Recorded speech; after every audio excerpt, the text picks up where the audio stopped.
Hello, नमस्कार बच्चों।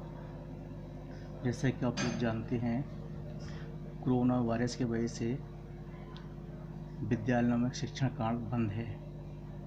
इसलिए सरकार ने आप सभी बच्चों को पढ़ाने शिक्षण कार्य हेतु ऑनलाइन क्लासों की व्यवस्था की है। उसी संबंधित मैं आज आपको कक्षा 10 के सामाजिक विज्ञान के कुछ खास बिंदु बताता हूँ। जैसे कि बच्चों आप जानते हैं, सामाजिक विज्ञान में आपके 4 विषय होते हैं। पहला हिस्ट्री, दूसरा नागरिक शास्त्र, तीसरा भूगोल, चौथा शास्त्र। बच्चों, इतिहास नागरिक शास्त्र खंड का के होते हैं, भूगोल अर्थशास्त्र खंड का के होते हैं। इन चारों विषयों में करीब 25 लेसन होते हैं। तो ये तो एक बेसिक जानकारी हो गई। अब हम चलते हैं इतिहास का पहला पाठ। इतिहास का पहला पाठ है यूरोप में राष्ट्रवाद का उदय। यूरोप में राष्ट्रवाद का उदय। यूरोप में राष्ट्रवाद कैसे हुआ?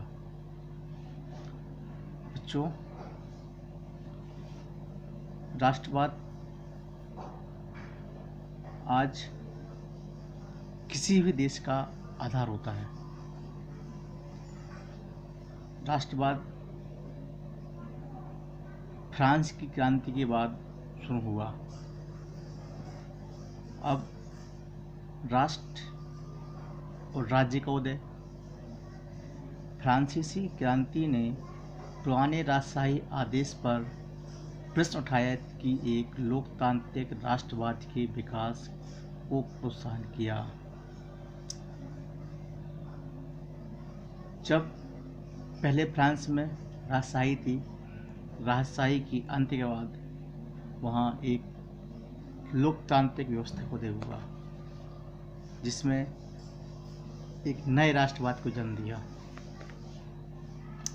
नेपोलियन ने 1804 में नागरिक संहिता को प्रस्तुत किया, जिसका उद्देश्य विशेष अधिकारों को समाप्त करना था। दोस्तों, बच्चों, यही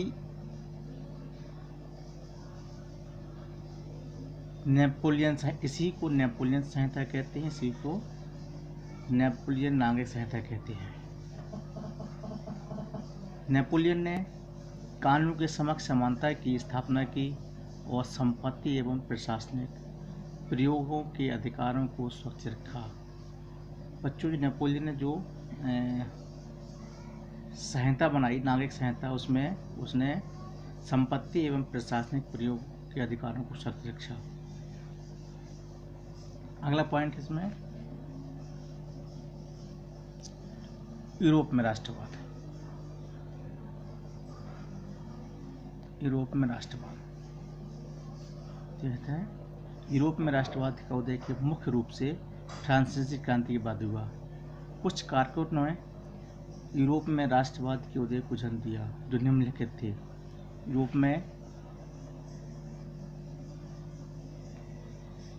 में क्रांति के बाद एक नए मध्यवर्ग का उदय हुआ। नए मध्यवर्ग का उदय हुआ क्योंकि राजतंत्र में 2 वर्ग होते हैं।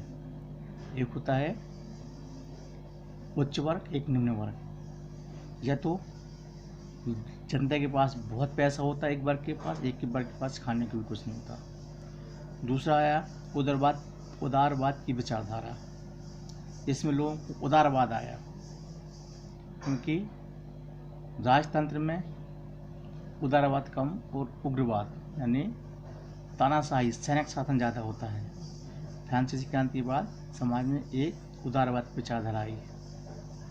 फ्रांसीसी क्रांति के बाद वीना की संधि हुई और उसी में क्रांतिकारियों को उदय हुआ। क्रांतिकारी वही क्रांतिकारी जिन्होंने राजशाही के खिलाफ कदम उठाया था और आंदोलन किया था, जाके फ्रांस के लुई 16वां शासक का अंत करके वहाँ पे एक लोकतंत्र की स्थापना की।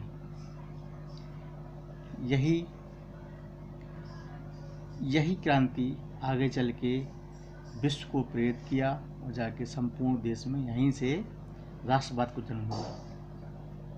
अब आरंभिक यूरोप में सामाजिक व राजनीतिक रूप से जमीन का मालिक कुलीन वर्ग था। शुरुआत में यूरोप में क्या था? कुलीन वर्ग वो होता है जो बड़ा धनाढ्य वर्ग होता है, उसके पास ही वही जमीन का मालिक था। शेष जनमानुष उस पर सिर्फ काम किया करती थी।